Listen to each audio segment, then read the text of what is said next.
Era só ensinar essas duas edificações, nós já íamos montar dois reféns e começar a negociação. Tava tudo certinho, tudo certinho. Poucos nomes carregam tanto peso no imaginário brasileiro quanto o de Fernandinho Beiramar. Fernando da Costa, nascido em Duque de Caxias, Rio de Janeiro, em 1967, tornou-se um dos personagens mais emblemáticos do crime organizado no Brasil.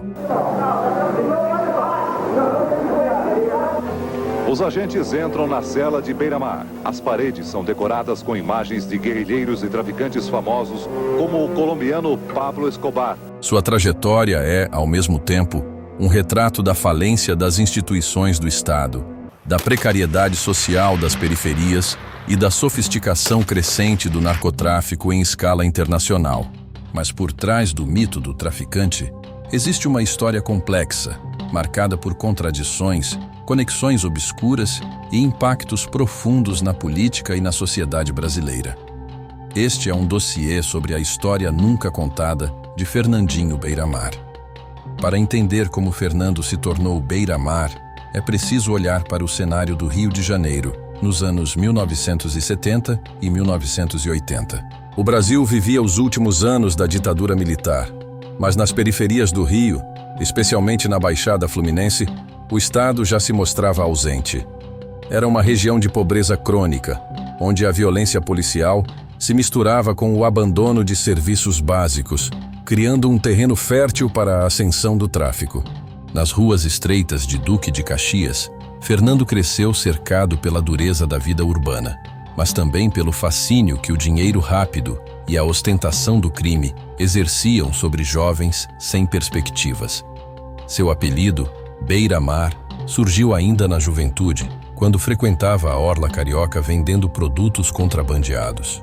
Foi um apelido inocente, que mais tarde ganharia contornos de uma marca registrada no mundo do crime. Diferente de muitos traficantes que se perderam na violência descontrolada, Beiramar sempre se destacou pela disciplina e pela inteligência estratégica.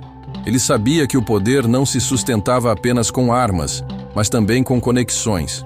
Nos anos 1980, o narcotráfico no Brasil ainda era relativamente fragmentado. Pequenos grupos dominavam morros e favelas, mas a lógica das facções ainda estava em construção. É nesse contexto que Beiramar entra em cena. Ele começou pequeno, negociando armas e drogas em escalas locais, mas rapidamente compreendeu que o futuro do tráfico passava por duas frentes: o controle dos territórios urbanos e a internacionalização dos negócios. E foi exatamente esse duplo movimento que o transformou em um dos maiores traficantes da história brasileira. Enquanto muitos líderes do crime se limitavam a dominar favelas, Beiramar ampliava horizontes. Ele estabeleceu contato direto com as Forças Armadas Revolucionárias da Colômbia, as Farc, um dos maiores grupos guerrilheiros da América Latina, que controlava vastas áreas produtoras de coca. Essa relação foi um divisor de águas. O Brasil deixou de ser apenas rota de passagem e começou a se firmar como mercado consumidor e também como plataforma de exportação. A conexão com a Colômbia deu a Beiramar acesso direto à matéria-prima do tráfico internacional, algo raro para um traficante brasileiro na época. Mas como um homem vindo da Baixada Fluminense conseguiu articular acordos com uma guerrilha armada em plena selva colombiana, aqui entra um dos aspectos mais sombrios da trajetória de Beiramar, a mistura entre crime e política. Investigações posteriores revelaram que, para consolidar seus negócios, ele contou com a conivência de autoridades locais, agentes de segurança e até políticos. Essa rede de proteção explica como ele pôde crescer tanto sem ser interrompido nos primeiros anos de ascensão. Ao mesmo tempo, Beiramar sabia cultivar sua imagem dentro das favelas.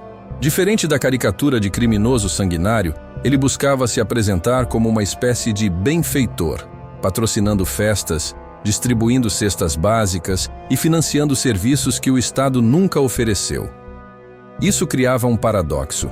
De um lado, ele era responsável por fomentar a violência armada e o vício que destruíam comunidades inteiras. De outro, tornava-se uma referência de poder e até de justiça dentro de territórios marginalizados. Esse duplo papel, o de opressor e provedor, é um dos traços mais marcantes do tráfico no Brasil.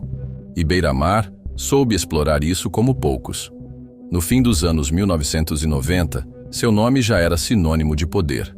Ele não era apenas um traficante, mas o elo entre o crime brasileiro e o mercado global da droga. As autoridades estimavam que suas operações movimentavam milhões de dólares por mês. Foi nesse período que ele também consolidou sua ligação com o Comando Vermelho, a facção mais antiga e influente do Rio de Janeiro. Dentro da facção, Beiramar assumiu um papel de liderança, não apenas pela força, mas pela visão empresarial. Mas a vida no crime não se sustenta sem enfrentamentos. Em 2001, após anos de investigações internacionais, Fernandinho Beiramar foi capturado na Colômbia, em uma operação conjunta entre forças locais e a polícia brasileira. A prisão, no entanto, não significou o fim de seu poder. O traficante Fernandinho Beiramar foi condenado à revelia na Colômbia a 18 anos de prisão. Ao contrário, foi dentro do sistema penitenciário brasileiro que ele mostrou o quanto havia se transformado em uma figura central do crime organizado. O sistema prisional brasileiro, superlotado e precário, transformou-se em uma espécie de quartel-general das facções. De dentro da cadeia, Beiramar continuou a dar ordens, comandar o tráfico e até articular rebeliões. Em 2002, ele foi apontado como um dos responsáveis por uma série de motins que deixaram dezenas de mortos em presídios. A cena expunha uma realidade brutal. O Estado brasileiro havia encarcerado o corpo do criminoso, mas não sua influência. O caso de Beiramar é emblemático para compreender a falência das políticas de segurança no Brasil. Em vez de desarticular facções, o encarceramento em massa acabou fortalecendo-as. Prisões que deveriam isolar líderes do crime tornaram-se verdadeiras sedes administrativas, de onde ordens eram transmitidas por celulares, advogados ou até familiares. Beiramar não foi o único, mas foi talvez o mais emblemático exemplo desse fenômeno. Ao longo dos anos, ele passou por diferentes presídios de segurança máxima, sempre envolvido em episódios de tensão. O Estado brasileiro, em resposta, investiu milhões na construção de unidades de isolamento, mas nunca conseguiu cortar de vez suas conexões com o mundo do crime. Sua figura se transformou em um símbolo, o inimigo público número 1, mas também a prova viva de que o crime organizado havia atingido um patamar estrutural que ia muito além de um único homem. A trajetória de Beiramar não pode ser entendida apenas pela via criminal. Ela também expõe as feridas sociais do Brasil. O país tem uma das maiores populações carcerárias do mundo, resultado de décadas de políticas de encarceramento que pouco investiram em prevenção e ressocialização.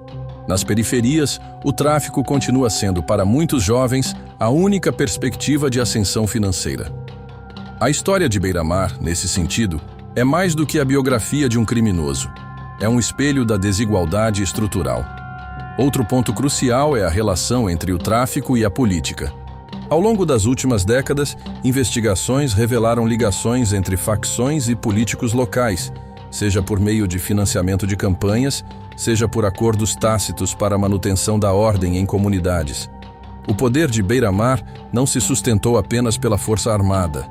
Ele também dependeu da cegueira seletiva de autoridades que preferiram não confrontar certas realidades. Esse silêncio muitas vezes foi cúmplice. Hoje, 2 décadas após sua prisão, Fernandinho Beiramar segue sendo uma figura central nas discussões sobre o crime organizado. Ele envelheceu atrás das grades, mas sua história continua a ecoar. Mais do que nunca, ela levanta uma questão incômoda. Até que ponto a sociedade brasileira está disposta a enfrentar as raízes profundas que permitem a existência de personagens como ele? O narcotráfico não é apenas uma questão de polícia. Ele é também uma questão de economia, política e, sobretudo, de ausência do Estado. Beiramar floresceu em um ambiente onde a precariedade social se somou à corrupção institucional, criando um vácuo de poder que o crime soube ocupar. Essa é a verdadeira história nunca contada. A de um país que, ao negligenciar seus cidadãos mais vulneráveis, abriu espaço para que um jovem de Duque de Caxias se tornasse um dos maiores traficantes do mundo. Ao fim, Fernandinho Beiramar é tanto um produto de escolhas pessoais quanto um sintoma coletivo. Sua vida é um retrato de como o crime organizado no Brasil se entrelaça com as estruturas políticas e sociais. E enquanto não houver uma transformação profunda nessas estruturas, novos Beiramares continuarão a surgir, repetindo o ciclo da violência, da ostentação e do poder paralelo. Este dossiê não pretende glorificar nem demonizar, mas sim revelar. Fernandinho Beiramar não é apenas um nome do noticiário policial. Ele é, acima de tudo, um capítulo crucial da história recente do Brasil, um país que segue em guerra consigo mesmo, entre a esperança de justiça e o peso de suas próprias contradições.